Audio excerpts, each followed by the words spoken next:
now we are going to discuss section 19 of the CRPC. Section 19 is subordination of the metropolitan magistrates. So you know very well CMM and ACMM shall be subordinate to sessions judge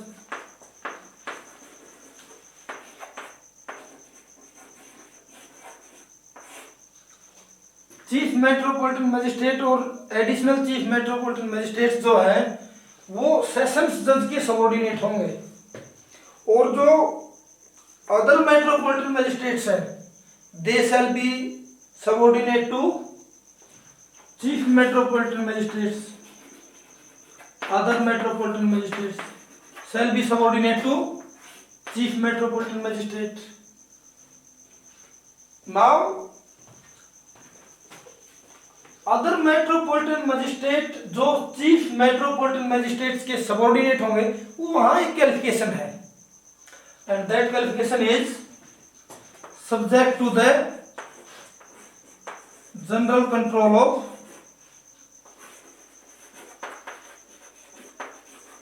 sessions judge.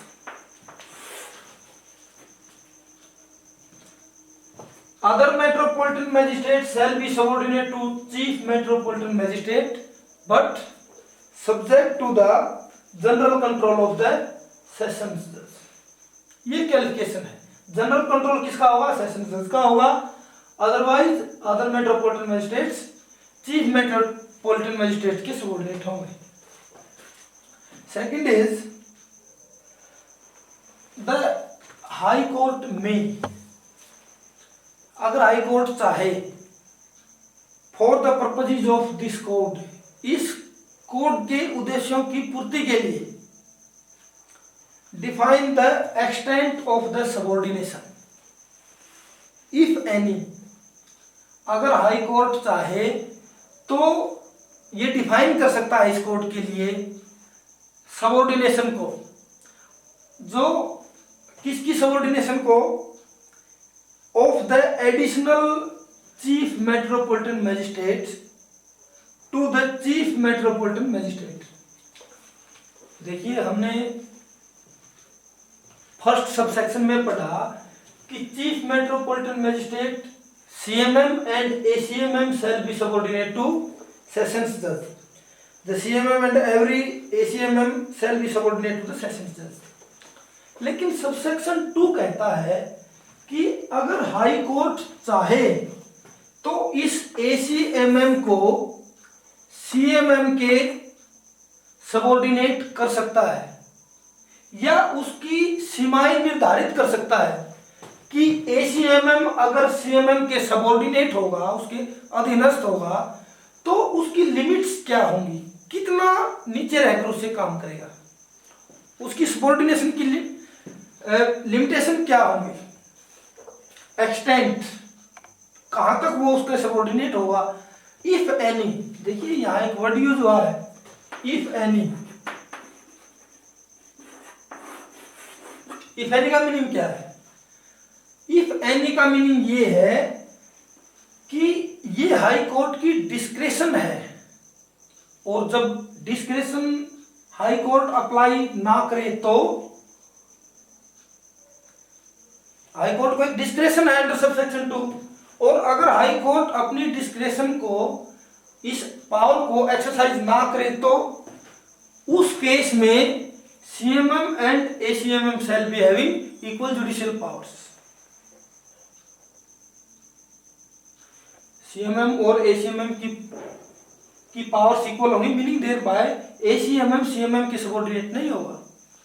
If any, अगर कोई subordination high court ने apply करनी है तो उसके लिए high court specify करेगा और जब तक स्पेसिफाई नहीं करता तब तक सीएमएम साहब एसीएमएम साहब के बराबर ही है या ये इनके बराबर है जुडिशियल पावर्स के रिगार्डिंग. खैर, now is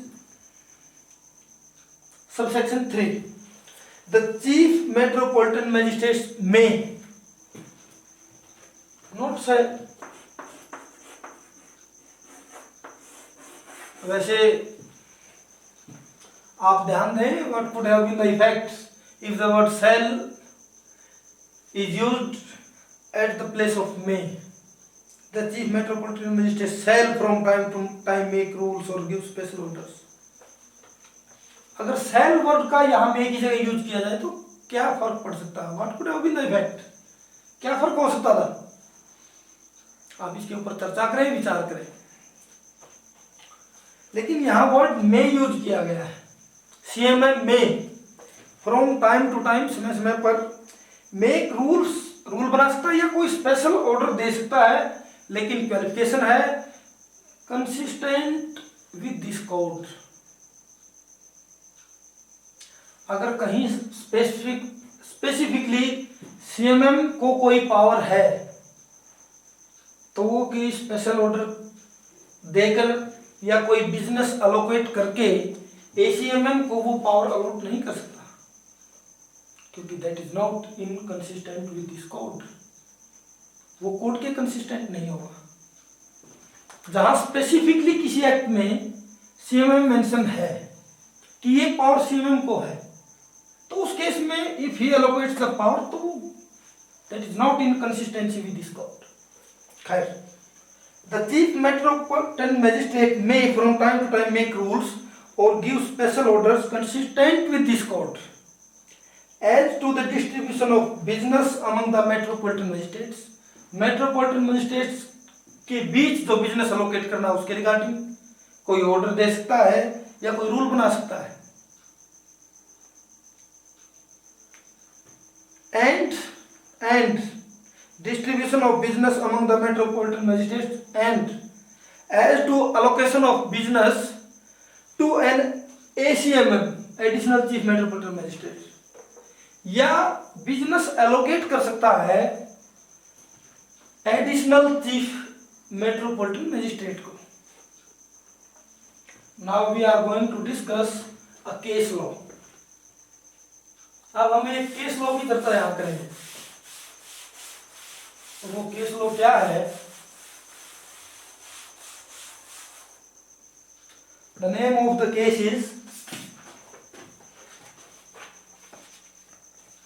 Manju Devi Somani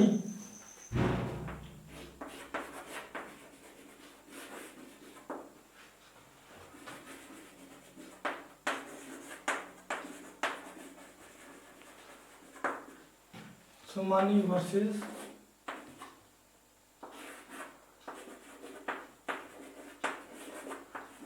union of India, AIR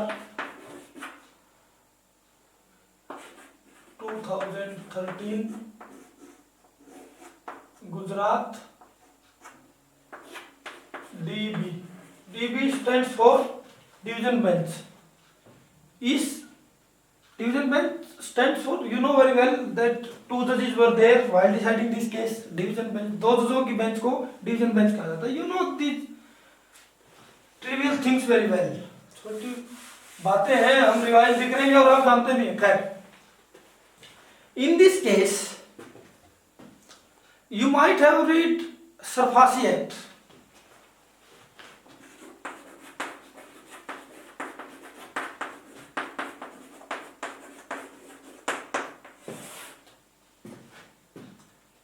section 14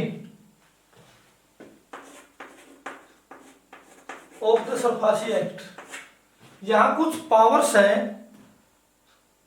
DM को और CMM को।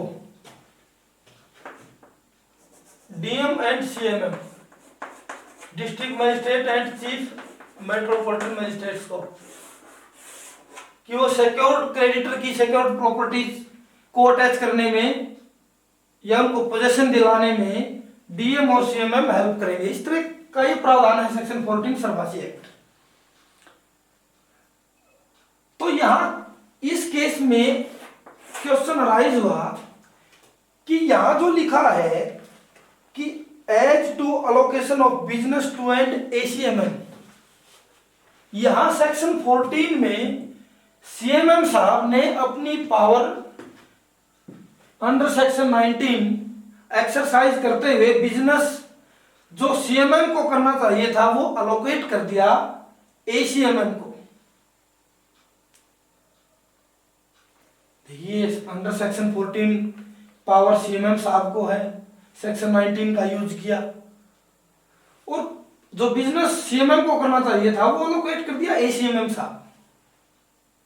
तो high court of Gujarat held that the order pass by CMM empowering the ACMM to exercise the power under section 14 would be without jurisdiction। कि CMM साहब का जो order जिसमें उन्होंने एसीएमएम को बिजनेस अलोकेट किया तो विदाउट जुरिस्डिक्शन था, वो गलत, ऐसा नहीं कर सकता। I think in this way we have discussed section 19 fully. Enjoy the lecture. Thank you.